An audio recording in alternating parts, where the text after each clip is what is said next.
Hello students, आज का जो हमारा टॉपिक है वो है types of transmission line on the basis of attenuation.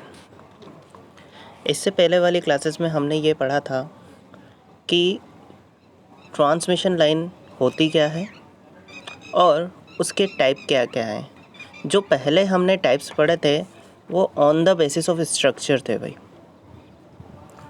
किसके बेस पर थे? स्ट्रक्चर के बेस पर। और स्ट्रक्चर के बेस पर हमने 4 टाइप की ट्रांसमिशन लाइंस पढ़ी है भाई। पहला 2 parallel, second twisted, third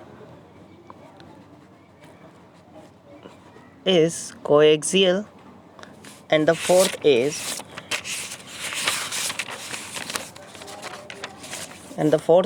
shielded.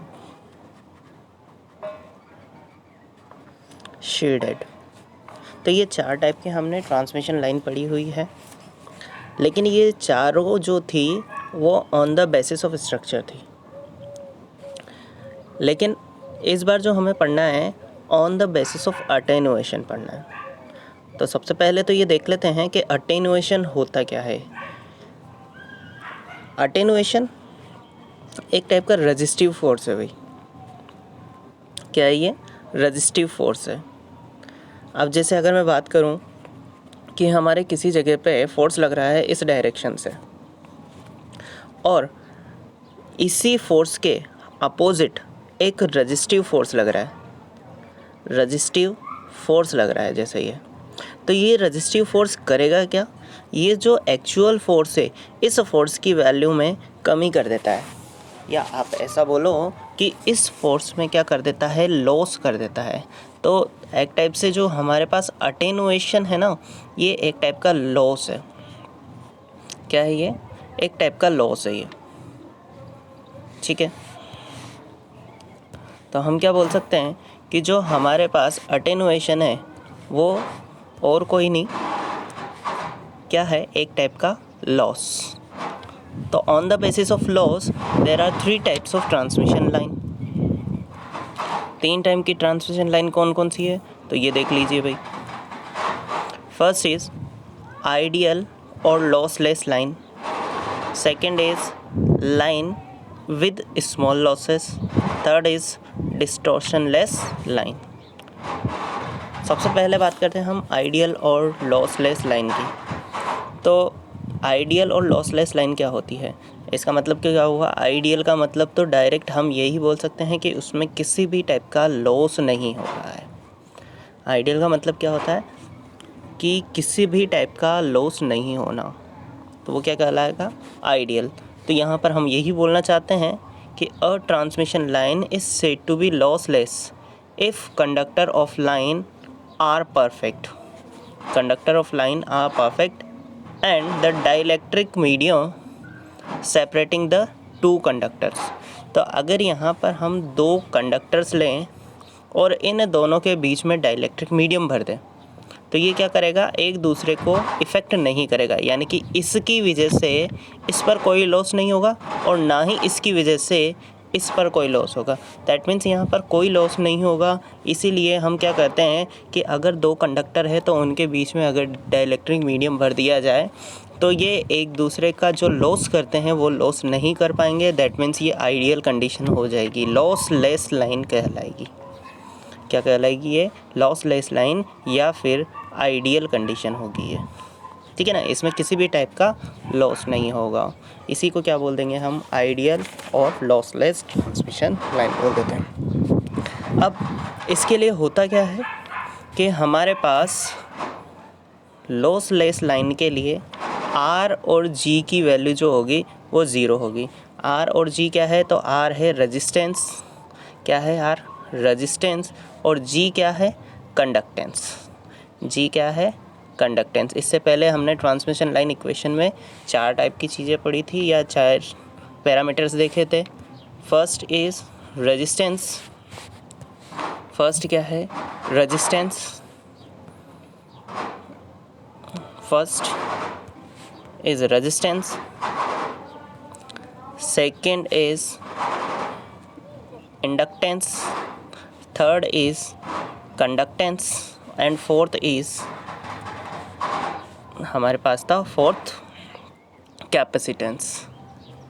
ठीक है, तो ये 4 टाइप के हमारे पास पैरामीटर्स थे और इन्हीं 4 पैरामीटर्स के आधार पर हमने क्या कहा था कि हमारे पास जो ट्रांसमिशन लाइन इक्वेशन आ रही है वो हम शो कर सकते हैं। ठीक है ना, तो उस ट्रांसमिशन लाइन के लिए हम अगर बात करें कि हमें लॉसलेस चाहिए भाई, लॉसलेस या फिर आइडियल वाली कंडीशन चाहिए जिसमें कोई सी प्रकार का लॉस ना हो, तो इसके लिए R और G की वैल्यू क्या हो जाएगी, 0 हो जाएगी। R और G की वैल्यू 0 मतलब क्या हुआ कि यहाँ पे किसी भी प्रकार का रजिस्टर नहीं होगा या उसमें किसी भी प्रकार का बैरियर नहीं होगा, जो मैक्सिमम बैरियर या रियल जो हमारे पास रेजिस्टेंस के कारण बैरियर आता है वो ना हो। तो यहाँ पर क्या हो जाएगी, लॉसलेस लाइन हो जाएगी। क्या हो जाएगी, लॉसलेस लाइन हो जाएगी अगर R और G की वैल्यू क्या हो जाए, 0 हो जाए। ठीक है, तो R और G की वैल्यू 0 किसके लिए, लॉसलेस ट्रांसमिशन लाइन के लिए। तो प्रोपेगेशन कांस्टेंट क्या हो जाएगा, हमने पढ़ा हुआ है propagation constant gamma is equals to alpha plus iota beta. ठीक है, गामा इज इक्वल्स टू क्या हो जाएगा, अल्फा प्लस जायोटा बीटा। तो आप क्या कहोगे कि इसकी जो वैल्यू है R plus iota omega L थी इंटू में G plus iota omega C था। तो हमने क्या कहा कि R और G तो क्या हो गया 0, तो यहाँ पर क्या बचा, ओनली जायोटा का स्क्वायर ओमेगा का स्क्वायर LC। ठीक है, ये बचा हमारे पास गामा की वैल्यू। तो जायोटा स्क्वायर से तो हमने क्या कर दिया, जायोटा बाहर निकाल लिया, ओमेगा बाहर निकाल लिया, अंदर क्या बच जाएगा, अंडर रूट LC। ये हमारे पास गामा की वैल्यू आई। तो गामा इज इक्वल्स टू क्या हो जाएगा, जायोटा ओमेगा अंडर रूट LC। तो यहाँ पे देखिए भाई, यहाँ पर ये रहा gamma is equals to जायोटा omega under root LC, हमारे पास गामा की वैल्यू आ गई। अब हमने कहा था कि जो हमारे पास ये गामा की वैल्यू होती है वो अल्फ़ा प्लस जायोटा बीटा होता है। इसमें ये जो अल्फ़ा है ये अटेनुएशन कांस्टेंट होता है। क्या होता है ये, अटेनुएशन कांस्टेंट। और ये जो बीटा होता है ये होता है फेज़ कांस्टेंट। क्या होता है ये, फेज़ कांस्टेंट। तो अब हमने क्या कहा कि यहाँ पर हमारे पास किसी टाइप का लॉस नहीं होता है, लॉस नहीं होता है दैट मीन्स यहाँ पर कोई अटेनुएशन नहीं है। अटेनुएशन नहीं है तो हम क्या बोल देंगे कि अल्फ़ा इज इक्वल्स टू 0 होना चाहिए। अटेनुएशन नहीं है, अटेनुएशन नहीं है तो हम क्या बोलेंगे, अल्फ़ा इज इक्वल्स टू 0 होना चाहिए। तो हमने क्या कर दिया, यहाँ पे अटेनुएशन कांस्टेंट को 0 कर दिया। जैसे ही अटेनुएशन कांस्टेंट 0 किया तो हमारे पास gamma is equals to only क्या बचेगा, जायोटा बीटा। और गामा की वैल्यू क्या आई थी, zeta omega under root LC। और गामा इज इक्वल्स टू क्या हो गया, जायोटा बीटा। तो zeta beta is equals to जायोटा omega under root LC। तो जायोटा से जायोटा कैंसिल आउट, तो बीटा की वैल्यू क्या आ जाएगी, ओमेगा अंडर रूट LC। ये हमारे पास क्या आ गया, बीटा फेज़ कांस्टेंट आ गया भाई हमारे पास। ठीक है, तो ये हमारे पास क्या हो जाएगा, phase constant for lossless transmission line. ये देखो beta is equals to omega under root LC।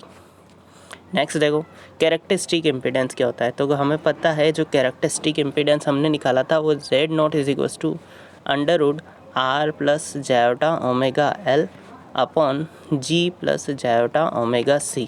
अब R और G क्या है, इसके लिए 0 है, तो ये दोनों 0, तो हमारे पास क्या बचेगा, जायोटा ओमेगा, जायोटा क्या बच जाएगा हमारे पास, जायोटा ओमेगा L अपॉन में जायोटा ओमेगा C अंडर रूट में। तो जायोटा ओमेगा से जायोटा ओमेगा कैंसिल आउट, तो हमारे पास क्या आ जाएगा, अंडर रूट L/C बच जाएगा केवल। ठीक है, तो अंडर रूट L/C बच रहा है, तो ये क्या हो जाएगा, कैरेक्टरिस्टिक इम्पीडेंस। इसके बाद फेज़ वेलोसिटी की बात करते हैं। तो फेज़ वेलोसिटी क्या है, ओमेगा अपॉन बीटा। और हमारे पास जो बीटा की वैल्यू आई है ये रही भाई, तो बीटा रख सकते हैं अपन omega upon omega under root LC। तो ओमेगा से ओमेगा कैंसिल आउट, तो हमारे पास क्या बच जाएगा, क्या बच जाएगा, ओनली 1/√LC। ये हो जाएगा हमारे पास फेज वेलोसिटी। ठीक है, तो ये फेज वेलोसिटी आएगी। तो हमारे पास अगर लॉसलेस ट्रांसमिशन लाइन हो तो हम बहुत सारे रिजल्ट निकाल सकते हैं। उसके लिए फेज कांस्टेंट निकाल सकते हैं, उसके लिए कैरेक्टरिस्टिक इम्पीडेंस निकाल सकते हैं, फेज वेलोसिटी निकाल सकते हैं, और उसके अलावा हम प्रोपेगेशन कांस्टेंट निकाल सकते हैं। तो आपसे कुछ भी चीज़ पूछी जा सकती है भाई एग्ज़ाम में, निकालने के लिए दे दिया जाएगा। तो जब हमें ये निकालना है तो हमें ये पता होना चाहिए कि लॉसलेस ट्रांसमिशन लाइन के लिए जो रिज़ल्ट आता है या फिर जो हम कंडीशन लेते हैं वो क्या होती है। तो यहाँ पर हमारे पास केवल एक ही कंडीशन है, R एंड G को क्या कर देंगे, हम 0 कर देंगे। किसके लिए, लॉसलेस ट्रांसमिशन लाइन के लिए। लॉसलेस ट्रांसमिशन लाइन के लिए R और G क्या होगा, 0 हो जाएगा। तो ये अगर 0 है तो आप बहुत सारे रिज़ल्ट फाइंड कर सकते हैं, आपसे कुछ भी पूछा जा सकता है। ठीक है, तो ये लॉसलेस ट्रांसमिशन लाइन कहलाती है। सेकंड लाइन देखते हैं हम, line with small losses. Second क्या है, लाइन विद स्मॉल लॉसेस। अब हमने क्या कहा, यहाँ पर जो आइडियल कंडीशन थी, उस आइडियल कंडीशन में तो लॉस बिल्कुल नहीं था, लेकिन यहाँ पर हमारे पास स्मॉल लॉस है। क्या है, स्मॉल लॉस है। स्मॉल लॉस होने का मतलब क्या है कि हमारे पास पहले R और G क्या था, 0 था। इस बार R और G 0 ना होके क्या होगा, R is less than omega L होगा और G is less than omega C होगा। ठीक है, ये दो कंडीशन होगी किस में, लाइन विद स्मॉल लॉसेस में। ठीक है ना, क्योंकि यहाँ पे कुछ ना कुछ अटेनुएशन ज़रूर होगा, और अटेनुएशन ज़रूर होगा तो R और G की वैल्यू 0 बिल्कुल भी नहीं होगी। ठीक है, तो R और G की वैल्यू क्या होगी, लेस देन ओमेगा L, और G की वैल्यू होगी लेस देन ओमेगा C होगा। ठीक है ना, किसके लिए, लाइन विद स्मॉल लॉसेस के लिए। ठीक है, ये देख लीजिए भाई, हमने यहाँ पे लिखा हुआ है for small losses transmission line R is less than omega L और G is less than omega C होगा। ठीक है ना, तो इसके लिए भी वही रिज़ल्ट हम निकाल सकते हैं। जैसे अगर मैं बात करूँ गामा निकालने की बात करें तो गामा क्या होता है, √R plus iota omega L और यहाँ पर G plus iota omega C। तो अगर इसमें वैल्यू पुट करना चाहे तो हम क्या करेंगे, यहाँ से जायोटा ओमेगा L बार निकालेंगे, इधर से जायोटा ओमेगा C बार निकालेंगे। रिज़ल्ट वैसा के वैसा ही आएगा, ओमेगा √LC, लेकिन यहाँ पर क्या हो जाएगा, R by iota omega L और इधर G by iota omega C plus 1। तो हम यहाँ पर क्या करेंगे, वो वैल्यूज़ पुट कर कुरा के जो भी वैल्यू आएगी हम निकाल सकते हैं, लेकिन इतना ज़्यादा कुछ पूछा नहीं जाएगा। अगर पूछ लिया जाता है तो आप इतना सा कर दो केवल कि गामा की वैल्यू अगर हम यहाँ पे ऐसे पुट करते हैं तो हमारे पास ये रिज़ल्ट मिल रहा है। ज़्यादा सोल्व करने की ज़रूरत नहीं है, क्योंकि सबसे पहली बात जो हमारे पास ट्रांसमिशन लाइन के टाइप्स हैं वो हमसे पूछे जाएंगे। तो टाइप क्या क्या होते हैं, डिस्टोर्शन लाइन किसे कहते हैं, और लॉस, स्मॉल लॉस के साथ ट्रांसमिशन लाइन क्या होती है, केवल यही पूछा जाएगा। ठीक है, तो केवल यहाँ पर हम निकाल सकते हैं कंडीशन, और इसके साथ साथ जो कंडीशन है इसी में हम क्या कर सकते हैं, प्रोपेगेशन कांस्टेंट हो, बीटा हो, अल्फ़ा हो। अल्फ़ा 0 नहीं होगा भाई इस बार, alpha is not equals to 0 होगा भाई। ठीक है ना, क्योंकि वहाँ पर तो क्या था, लॉसलेस था। लॉसलेस का मतलब क्या हो गया कि हमारे पास अटेनुएशन बिल्कुल 0 है, लेकिन यहाँ पर अटेनुएशन 0 नहीं होगा, अटेनुएशन कुछ ना कुछ होगा, इसलिए अटेनुएशन को अल्फ़ा को 0 नहीं कर सकते हैं। ठीक है ना, चलिए भाई अगर आगे बात करें तो हमारे पास Z0 भी आ सकता है। Z0 क्या होगा, R plus iota omega L by G plus iota omega C। तो यहाँ से वही कॉमन लो, इधर से भी वही कॉमन लो, जो भी आएगा 1 प्लस में करने के बाद 1 + x की पावर n होती है ना, तो बाइनोमियल थ्योरम लगाओ, बाइनोमियल थ्योरम लगाने के बाद जो भी रिजल्ट आएगा हम निकाल सकते हैं। तो ज़्यादा कैलकुलेशन करेंगे ना तो फिर वो दिक्कत आ जाती है अपन को, ठीक है ना। कैलकुलेशन कर सकते हैं एग्जैक्टली, लेकिन अगर पूछी जाए तो ही करना है, अदरवाइज़ नहीं करना है, ठीक है ना। और जहाँ तक वह अपने सिलेबस की बात है तो अपने जो सिलेबस है वो बहुत लेंदी है, तो इसमें इस टाइप की चीज़ें माइनर कंडीशन में लगभग 1 या 2% कंडीशन है कि पूछा जा सकता है, अदरवाइज़ 98% तो ये नहीं पूछा जाएगा, ठीक है। और अगर पूछ लिया जाता है 1 या 2% में तो आप निकाल सकते हो। जैसा कि अभी मैंने बताया Z0 निकालना है तो आपको क्या करना पड़ेगा, वही R plus iota omega L करना है। तो यहाँ पर R plus iota omega L को कॉमन लिया तो 1 R upon iota omega L plus 1 की पावर 1/2। तो यहाँ पे बाइनोमियल थ्योरम लगा देनी है इसमें, और जो हाईएस्ट पावर्स होगी उनको क्या कर देना है, इग्नोर कर देना है। तो लोवेस्ट पावर्स को हम लेंगे और इसको सोल्व कर लेंगे तो हमारे पास Z0 आ जाएगा, ठीक है। तो केवल इतना सा करना है, ठीक है। वो 2% के लिए मैं ये सॉल्यूशन नहीं करवा रहा हूँ, अगर पूछ लिया जाता है 2% में तो आप कर सकते हो इसको, ठीक है। चलिए भाई, तो इसी टाइप से हम बाकी और चीज़ें भी निकाल सकते हैं, जैसे फेज़ कांस्टेंट है या फेज़ वेलोसिटी है, ये सारी चीज़ें अगर पूछ लिया जाता है तो अपन निकाल सकते हैं, ठीक है। चलिए भाई, नेक्स्ट वाले की बात करें, डिस्टॉर्शन लेस लाइन की। डिस्टॉर्शन लेस लाइन क्या होता है भाई? अब डिस्टॉर्शन का मतलब क्या होगा कि हमारे जो कंडक्टर है वो ही क्या करता है, हमारे पास लॉसेस करता है। बार बार को क्या करेगा, जो कंडक्टर्स की वॉल्स है या कंडक्टर जो है वो दूसरे वाले कंडक्टर पर इफ़ेक्ट करेगा और वहाँ पर लॉसेस करेगा। तो यहाँ पर जो हमारे पास डिस्टॉर्शन होता है वो किसकी वजह से होता है, वो कंडक्टर्स की वजह से होता है, ठीक है। और इस समय क्या होगा, जो हमारे पास अटेनुएशन कांस्टेंट है वो फ्रीक्वेंसी इंडिपेंडेंट होता है। अभी डिस्टॉर्शन लेस लाइन में क्या होगा, जो अटेनुएशन कांस्टेंट होगा वो फ्रीक्वेंसी इंडिपेंडेंट होगा, और जो हमारे पास फेज़ कांस्टेंट होगा वो लीनियरली डिपेंडेंट ऑन फ्रीक्वेंसी होगा, ठीक है। तो हमने क्या कहा, जो अटेनुएशन कांस्टेंट है वो तो फ्रीक्वेंसी पर इंडिपेंडेंट होगा, और जो फेज़ कांस्टेंट होगा वो लीनियरली डिपेंडेंट ऑन फ्रीक्वेंसी होगा, ठीक है। तो ये क्या कहलाती है, आपके डिस्टॉर्शन लेस लाइन कहलाएगी, डिस्टॉर्शन लेस ट्रांसमिशन लाइन कहलाएगी। तो इसके लिए जो कंडीशन होती है वो क्या होती है, R/L = G/C।